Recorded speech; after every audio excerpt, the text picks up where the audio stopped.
Good afternoon. So our group now, we are going to discuss about the guidelines for useful wrist.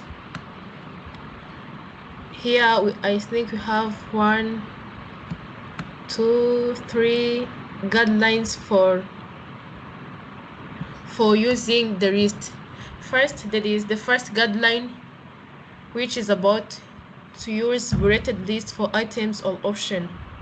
So here they are suggesting like we have to use the bulleted list when we are going to list something. It is not good like to list a given section of something while you are putting that list in the paragraph. It's good and it's clear for the people who are accessing your website or any other document when you are using the bulleted list. Here like there is an example of a paragraph where they have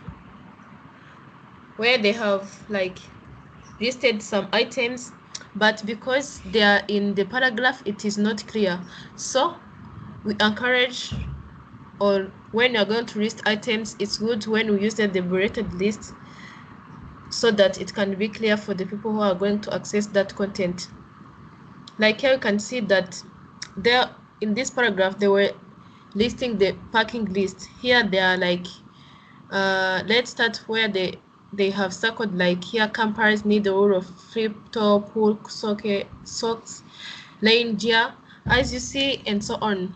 When you try to see here on the second one where they have like tried to present or to keep that list in a bulleted form, it's somehow clear than when you see in this paragraph. So we suggest that as we are going to list a given list of items, you have to use the bulleted list because it's become more clear than when like you list it in a given paragraph.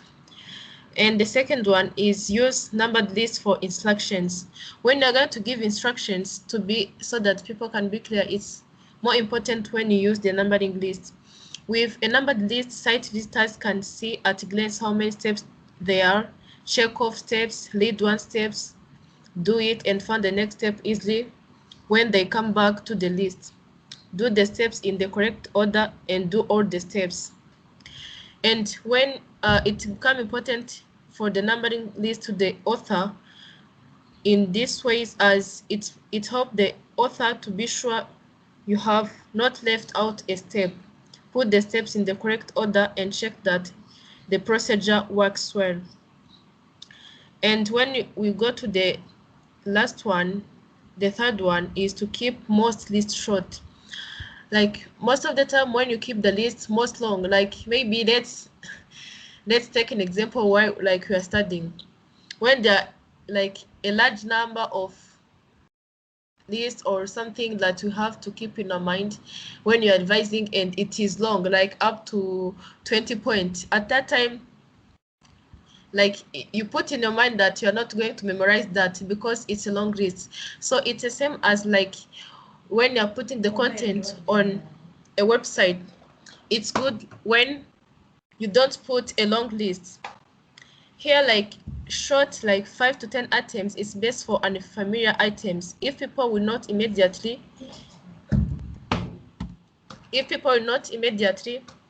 recognize, break up long lists. If like you have long lists, it's good when you break up that list into small lists so that it can be easy for them to access that. And also the second one is long may be okay for very familiar lists. Like for example, if you're going to say that I'm going to make a list of like African countries, at that time it requires that you have to list all the African countries.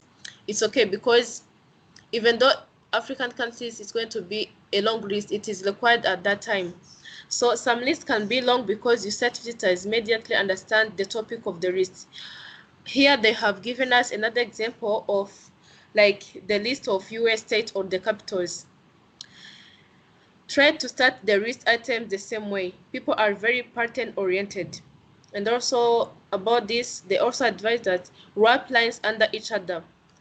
Don't wrap the text back to the beginning of the line. Have the new line start under the bullet or the number. And the last one is to put what happens on the line by itself. So this is we